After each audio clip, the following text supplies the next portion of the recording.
What are the 4 government controls on real estate ownership? Let's talk about the 4 government controls on ownership. They are taxation, eminent domain, police power, which is zoning, and escheat. And we'll discuss what that is here in a minute. Well, not only break down those concepts, but also provide simple examples to illustrate their impact on property ownership and values. Welcome to Just Ask the Appraiser, where we talk about the world of property appraisal and real estate. I'm Miles Hamrick, so let's get started. Taxation, a control that impacts virtually every property owner. Property taxes are levied by local governments to fund essential services. One example is public education. In the United States, schools are often funded through property taxes. The value of your property determines your tax liability. So if you own a home or a commercial property, you can expect to pay property taxes based on its assessed or market value, depending on the jurisdiction you live in. Consider this scenario. You own a house in a suburban neighborhood. Your local government determines the fair market value of your property to be $300,000. With an annual property tax rate of 1%, you would owe $3,000 in property taxes each year. Failure to pay this could result in penalties and, in extreme cases, the sale of your home to cover the unpaid taxes. Each jurisdiction has rules and regulations they follow to value properties on a mass basis. You can contest your tax value if there is an error in the way the process was applied or any possible error in value. The next government control is eminent domain. This government control allows authorities to acquire private property for public use, provided they offer fair compensation. An example of eminent domain in action is the construction of highways or public infrastructure. Imagine you own a piece of land that the government needs to build a new highway on to alleviate traffic congestion. They would initiate an eminent domain proceeding, appraise the property's value, and offer you a fair market price for it. In this case, you'd be compensated for your property, but you would lose ownership rights as the government would take possession to carry out the highway project. Our third control, police power, manifests itself through zoning regulations.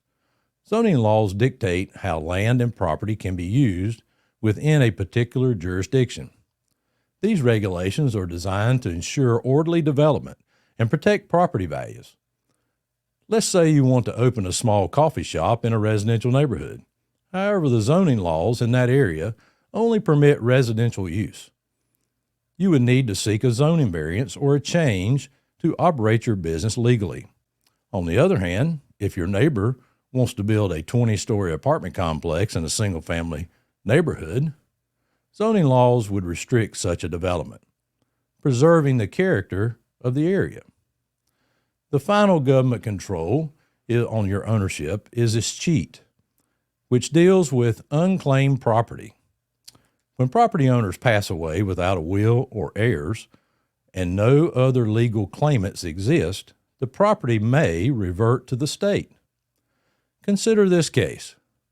An elderly person passes away, leaving behind a house and a bank account.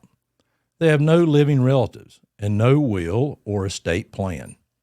After a diligent search for their heirs, the state assumes ownership of the property and assets through escheat laws.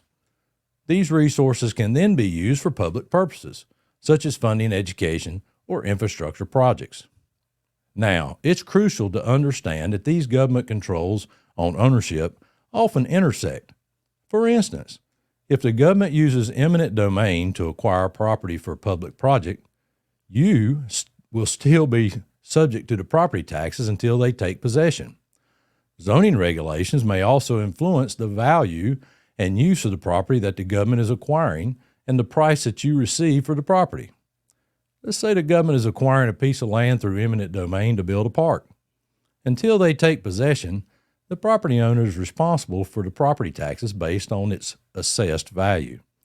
If zoning laws restrict certain uses on the property, this could affect the property's potential market value, and consequently the compensation the owner receives. The 4 government controls on ownership, taxation, eminent domain, police power, and escheat, are essential aspects of property ownership and real estate appraisal. These controls play a significant role in shaping property values, land use, and the overall landscape of our communities.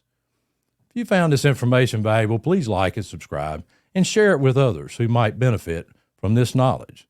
If you have any questions or topics you'd like for us to explore in the future, please don't hesitate to reach out. And remember, just ask the appraiser. You have been listening to the Just Ask the Appraiser podcast, brought to you by Miles Hamrick Appraisal Services with your host, Miles Hamrick. All contents are the opinion of Miles L. Hamrick Sr. for the entertainment and or education purposes only. This information is in no way legal advice, real estate advice, investment advice, or the opinion of any other regulatory agency or organization. Thank you for listening to Just Ask the Appraiser podcast.